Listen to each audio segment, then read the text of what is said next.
Bu günlər sizinlə bölüşmək istədiyim mövzu hər birimizin həyatında etdiyi bir şeydir.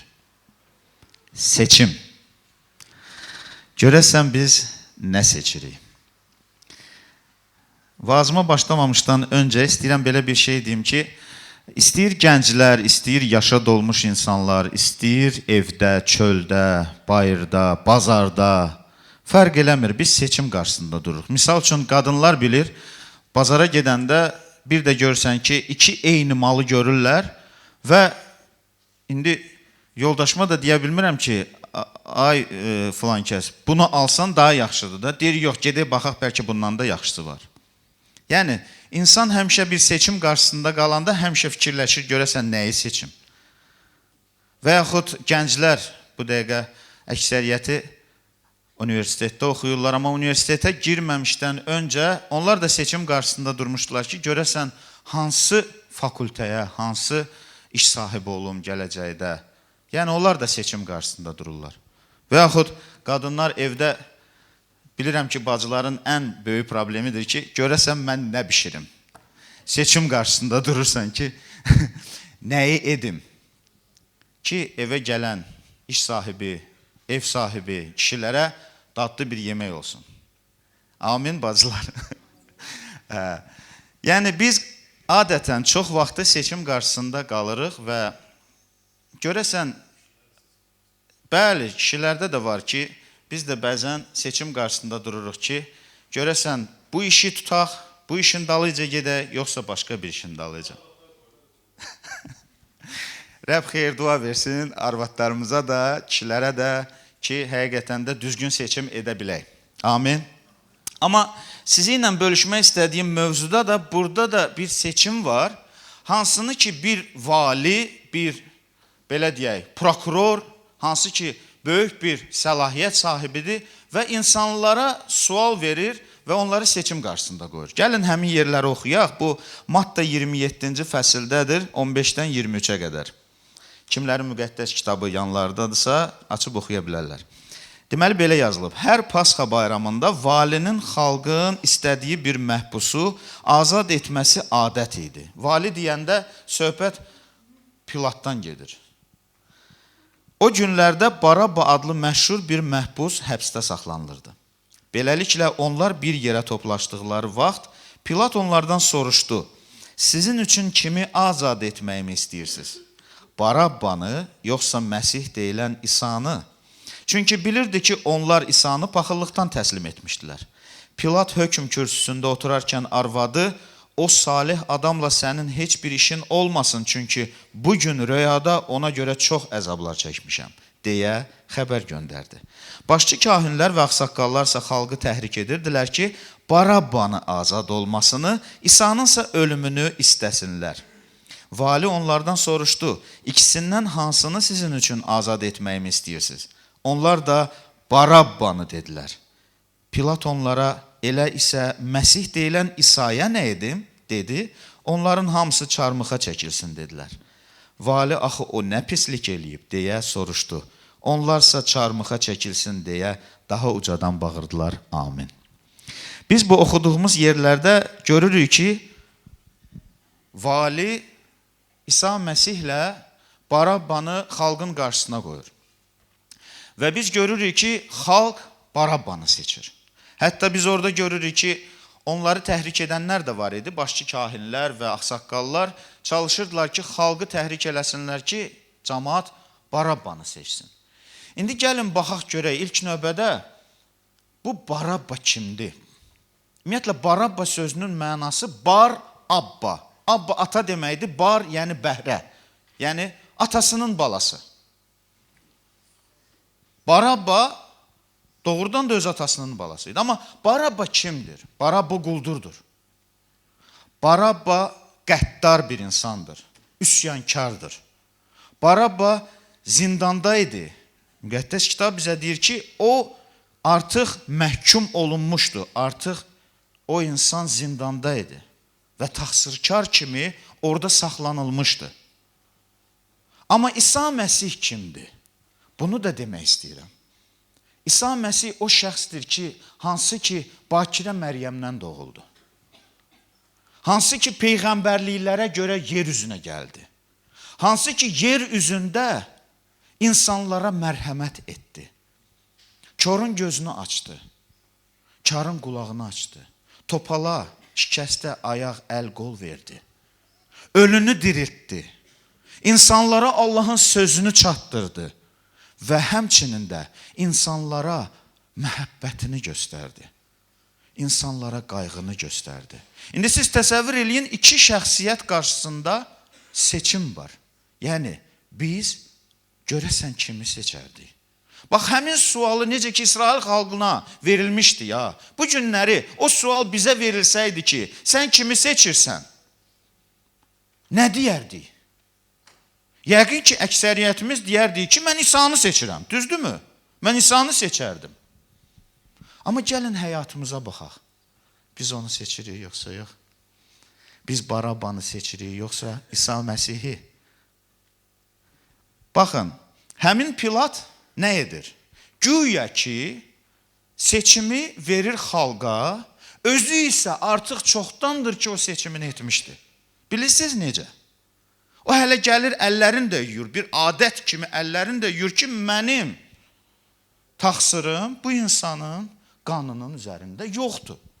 Amma artıq qabaqcadan axı ona həyat yoldaşı demişdi ki, ona pislik eləmə.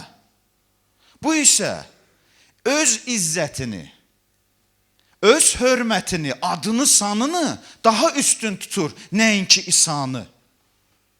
Və hətta seçimi onlar onsuz da bilirdi ki, onlar Barabbanı seçəcəklər və hətta xalq qalxmasın deyə, aləm dəyməsin deyə bir-birinə, o özünə görə düşündüyünü, özünü fikirləşdiyinə görə artıq seçimini edib. Və kimi seçirdi? Barabbanı. O bilirdi ki, xalq Barabbanı seçəcək. Bunu yaxşı bilirdi. Amma onun şəxsən seçimi bilirsiniz nə idi? Adı, sanı, hörməti. Bu günlərdə bir çoxları hansısa seçim qarşısında qalanda öz mənliyini seçir, öz hörmətini seçir, öz adını seçir. Və yaxud başqa bir şəxsiyyəti götürək. O da şah idi, Hirodu götürək. Əgər müqəddəs kitabı biz oxusaq, biz baxsaq, görərək ki, müqəddəs kitabda belə bir yer var. Harada ki, Şah Hirod məclis edir və məclisdə Yelizevelin qızı çıxır, rəqs edir. Və rəqs vaxtı həmin Hirod cəmaata söz verir. Deyir ki, şahlığımın yarısından da istəsə o qıza verəcəm. Amma qız görün nə deyir? Qız deyir ki, vəftizçi Yəhyanın başını mənə bir sini içində bura gətir. İndi gəlin, seçim qarşısında duran Hirod nəyi seçdi? Cəmaat nə deyər? Ağzımdan söz çıxıb. Bəyəm o Allahın peyğəmbərini seçdi, Allahı seçdi, Rəbbi seçdi, yoxsa o qızın dediyini etdi? Etdi mi? Etdi. O da öz izzətini seçdi, öz adını, sanını seçdi, öz hörmətini seçdi. Və yaxud bir insanı da gətirən bir misal kimi. Gətirim o Yahudanı. Şagirdlərdən biri Yahudanı, hansı ki onu 30 gümüş pula satdı. Onun da qarşısında bir seçim var idi. Ya o İsa'nı seçməli idi, ya da 30 gümüş pulu. Bu günləri bir çoxları kimi o pulu seçdi. Bilirsiniz necə? Bu günləri baxaq görək. Biz burada olanlardan savay kimlər ki yoxdular, onlar nəyə seçim bilirlər, nəyə seçim eləyiblər? Mən doğrudan da xəstə olanlardan danışmıram. Hansını ki doğrudan problemi olanlardan danışmıram. Amma hansı ki evində oturub və seçim qarşısında duranda deyir ki, yox, bu günləri toplantıya getməyəcəm. Gedim öz işimin dalıyca 5-3 manat pul qazanım. Sözüm onlaradır. Bu günləri biz kimi seçirik? Bax, həmin o Yahuda da 30 gümüş pulu seçdi İsa'dan savayı.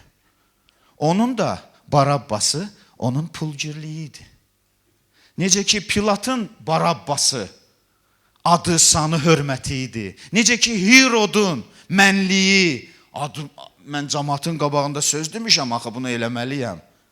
Bu günləri baxaq görə bizim Barabbalarımız kimdir? Müqəddəs kitaba görə həmin o Barabbalar istəyirəm sadalayım. Çünki o Barabba bizdə olan, bizim cismani təbiətimizdə olan xüsusiyyətlərdir. Müqəddəs kitab deyir ki, çünki cismani təbiətə görə yaşayırsınızsa, öləcəksiniz. Amma bədənin pis əməllərini ruhun vasitəsilə öldürürsünüzsə, yaşayacaqsınız. Və əgər siz seçim qarşısında durursunuzsa, baxın görün, həmin o Barabbalar bizdə yoxdur ki, görəsən onlar nədir? Cismani təbiətin əməlləri isə bəllidir. Bunlar cinsi əxlaqsızlıq, murdarlıq, pozğunluq, bütpərəstlik, sehirbazlıq, düşmənçilik, münaqişə, qısqanclıq, hiddət, özünü göstərmə, nifaq, təfriqələr, paxıllıq, sərxoşluq, eş, işrət və buna bənzər şeylərdir. Və biz bunların qarşısında duranda, biz seçim qarşısında duranda nəyi seçirik? Bəzən biz görürük, həqiqətən də yolda maşın sürürsən, görürsən ki, bir insan sənin qabağı kəsdi belə. Həmin vaxtı sən kimi seçirsən? Sakit olmağı, yoxsa partlamağı, ona ağzından gələni deməyi? Və yaxud bacın sənə hansısa bir sözü deyəndə, sən ona həlim cavab verməyi seçirsən, yoxsa gözdə mən səni neynirəm? Kin saxlamağı seçirsən. Baxaq görək bizim Barabbamız kimdir? Paxıllıq deyil ki. Əgər özündən biraz gözəl, biraz hörmətli, biraz yüksək adamı görəndə, sən ona deyirsən ki, halal olsun. Yoxsa içində o paxıllıqla ürəyində saxlayırsan ki, oyda, məndə niyə yoxdur ondan? Ürəyimizə baxaq, bizim Barabbamız varmı? Və o Barabbanın istəklərini yerinə yetirmirik ki, o Barabbanı necə ki xalq azad eləyəndə, biz də həmin o Barabbanı azad eləmirik ki içimizdə. Çölə çıxartmırıq ki, özümüzü göstərmirik ki. O Barabba hər birimizdə var. Hər birimizdə var o Barabba. Hər birimizdə o yaşayıb. Amma bilirsiniz, İsa Məsihin məhəbbəti bilirsiniz nədən ibarətdir? Baxmayaraq ki, biz vaxtı ikən hansı murdar işləri görməyimizə baxmayaraq, yalançı, fırıldaq, nömrə gələn, zinakar, şor göz, yuxarıdan aşağı cəmaata baxan. Amma buna baxmayaraq, İsa Məsih gəldi yer üzünə, mənə görə canın qurban verdiyə və məni azad elədi. O Barabbanı azad etdiyi kimi, əslində Barabbanın azad olmağına səbəb İsa Məsih oldu. Və bizi də, biz Barabbaları Rəbb azad eləyib bu günləri. Musa Peyğəmbər İsrail xalqının qarşısında seçim vermişdi. Mən o yerləri istəyirəm oxuyum. Baxın görün nə yazılıb. Qarşınızda həyatla ölümü, xeyir-dua ilə lənəti qoyduğum üçün bugün göyü və yeri sizə şahid tuturam. Həyatı seçin ki, siz və övladlarınız yaşaya biləsiniz. Bu günləri həmin sözü İsa Məsih deyir bizə. Həyatı seç. Yəni məni seç ki, ölməyəsən. Düzgün seçim et. Hansını ki, bir quldur etdi. Çarmıqda bir quldur var idi. Hansı ki, düzgün seçim elədi. Baxmayaraq ki, onun həyatı, həmin o Barabba kimi, o quldur həyatı yaşamışdı. Onun çarmıxa çəkilmə səbəbi də o idi ki, o həyatında çox pisliklər etmişdi. Necə ki, bu günləri də biz həyatımızda bəlkə o qədər pisliklər eləyirik ki, onu kimsə bilsə, bizə nifrət eləyər. Onlar hamısı ürəyimizdədir, daxilimizdədir. Və biz o quldur kimi çarmıxa çəkilməliyik. Amma İsa Məsih etmədi ya bunu. İsa Məsih görün nə deyir o quldura. Bugün sən mənimlə birlikdə cənnətdə olacaqsın. Nəyə görə? Bəyəm o quldur nə etdi ki? O İsa Məsihə inandı. O İsa'ya baxanda ondan nur gördü. O bizdə olan qaranlıq bizi bəzən sıxanda biz istəyirik ki, azad olaq o qaranlıqdan. O murdar işləri biz içimizdə bilirik kimi biz. O quldur da özünü gördü. Çünki o İsa'ya baxanda, müqəddəs kitabda belə bir ayə var ki, biz sənin nurunda nur gördük. O quldur İsa'ya baxanda özünü görürdü. Bütün həyatı boyu etdiklərini görürdü. O Hirod kimi üstündən atmadı. Pilat kimi başqa şeyi düşünmədi. O bilirdi ki, artıq bir məqam qalıb. Öləcək. Ölüm qarşısındadır. Bilirsiniz, o qədər insanlar var ki, hətta ölüm qarşısında da olmağına baxmayaraq, inatkar kimi öz tutduqlarından buraxmırlar. İsa Məsih isə görün nə deyir? Onlar baxır, amma görmür. Onlar eşidir, amma anlamır. Və mənə də tərəf dönmürlər ki, mən onlara şəfa verim. Rəbb istəyir bizi azad eləsin. O Barabbadan azad eləsin. Bizdə olan o cismani təbiətimizdən azad eləsin. Müqəddəs kəlama görə biz həmin cismani təbiətimizi çarmıxa çəkməliyik. Yəni biz onu öldürməliyik özümüzdə. Sözüm imanlılaradır. Amma kimlər ki İsa Məsih ilə hələ də qarşılaşmayıblarsa, sözüm onlaradır. İsa səni, sənin içində yaşayan canavardan azad eləyə bilər. Sənin içində yaşayan o Barabbadan azad eləyə bilər. Sənin içində dəfələrlə o şəxsiyyətdən bezdiyin o şəxsiyyətdən azad eləyə bilər. Sən bəlkə də heç kimə deyə bilmirsən bunu. Amma bilirsən sən içində kimsən. Sən bilirsən hansı insansan. Sən bilirsən sənin əlindən nələr gəlir. Sən bilirsən sənin daxilində hansı insan yaşayır. Sən bunu yaxşı bilirsən. Amma bundan azad ola bilmirsən. Çıxış yolu var. İsa'nı qəbul elə. Həyatı var. O yer üzünə ona görə gəlib ki, səni, məni kimi insanları azad eləsin.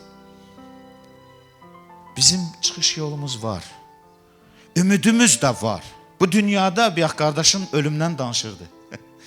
Dünyada insanlar deyir, ölümə çarə yoxdur. Amma İsa Məsih bu stereotipin üstündən xətt çəkdi. Çünki ölümə çarə var. Onun adı İsa Məsihdir. Kimlər ölmək istəmirsə, söhbət fiziki ölümdən getmir. Çünki ölüm sadəcə bir keçiddir. Bir dünyadan o birisi dünyaya. Amma vay halva ki, sən o günahlarla keçəcəksən o tərəfə. Və bir gün, mühakimə günündə məhkum olunacaqsan. Amma görün İsa Məsihə iman edənlərə görə Rəbb nə deyir? Çünki Allah bizi qəzəbə düçar olmaq üçün deyil, Rəbbimiz İsa Məsih vasitəsilə xilasa nail olmaq üçün təyin edib. İsa bizə görə canın qurban verdi. Ona görə ki, bizi sevir. İstəmir ki, biz məhv olaq. O bilir axır gündə, o həmin mühakimə günündə nələr olacaq. O bilir, kimlər ki bu günləri üzdə gülür, amma içdə paxıllıqla yaşayır, dünyasını dəyişəndə mühakimə olunacaq. O bilir, kimlər ki kinlə yaşayır, onlar mühakimə olunacaq. O bilir, kimlər ki bugün qürurlu gəzir, onu bunu bəyənmir, amma adın qoyub imanlı. Onlar mühakimə olunacaq. Kimlər ki elə düşünür ki o düz yoldadır. Amma bir gün İsa o maskanı cıranda onlar mühakimə olunacaq. Gəlin həyatımızı gözlərimizin önündən bax belə baxaq. Görə biz kimik? Biz Barabba deyilik. Və hələ də o Barabba kimi qalmamışıq ki. İsa Məsih bizə çıxış yolu göstərir. Bugün gəl önümə. Bax bura. Çıx bura. Və günah və etiraf elə. Mən sənə kömək edə bilərəm deyirsən. Amma gərək sən inanasan. İman edəsən və azad olasan. İsa istəyir ki, səndə, sənin daxilində yaşasın. Amma o, quldur yuvasında yaşaya bilməz. o natəmizlik içində yaşaya bilməz. Yalanın içində yaşaya bilməz. Fırıldağın içində yaşaya bilməz. Qorxunun içində yaşaya bilməz. O istəyir ki, o ürəkdə yaşasın. Hansı ki, onu doğrudan da bütün ürəyi ilə qəbul edir. Qapılarını açır ki, o ürəyə daxil olsun. Və özü də 2000 ildir ki, o qapını döyür. İzin ver o həyatı dəyişsin. İzin ver ki, o sənin həyatına gəlsin, sənin qəlbivi tam büsbütün dəyişsin. O sənin qəlbivə daxil olandan sonra hər şey öz qaydasına salacaq. İzin ver ona etibar et. Həyatını ver ona. Və bil ki, o həyatın, o qəlbin doğrudan da lazımlı əllərdədir. Mən sizi bu günləri tövbəyə dəvət edirəm. Şans var, ümid də var. Və kəlam da bizə deyir ki, İsa Məsihə iman edənlər əbədi həyatı alacaq. Ona ümid edənlər heç açan utandırılmayacaq. Kimlər ki, İsa'nı qəbul edir, onların həyatında həmişə sevinç, sülh, məhəbbət, sakitlik var. Və bir sakitlik haqqında da bir-iki kəlmə söz demək istəyirəm. Kimin həyatında bu dəqiqə o sakitlik yoxdur? Ürəyinizə İsa'nı buraxın və nə sizi narahat edirsə verin ona. Sizi bu günlərin nə narahat edirsə ona ötürün. O sizin qeydinizə qalacaq və sizin həyatınızı dəyişəcək. Və siz artıq başqalarına məsləhət verəcəksiniz ki, mənim ürəyim narahat idi. Amma mən İsa Məsihi qəbul eləyəndən sonra mən sakit oldum. Canım sakit oldu, daxilim sakit oldu, ürəyim sakit oldu. Artıq mən heç bir şeyin qayğısını çəkmirəm. O problemlər gəlib gedir. Amma ürək artıq sakitdir. Niyə? Çünki o ürəkdə İsa yaşayır. Əgər biz istəyiriksə ki, daxilimizdə sakitçilik olsun, İsa Məsihi həyatımıza qəbul eləyək. Həyatımız dəyişsin. Amin.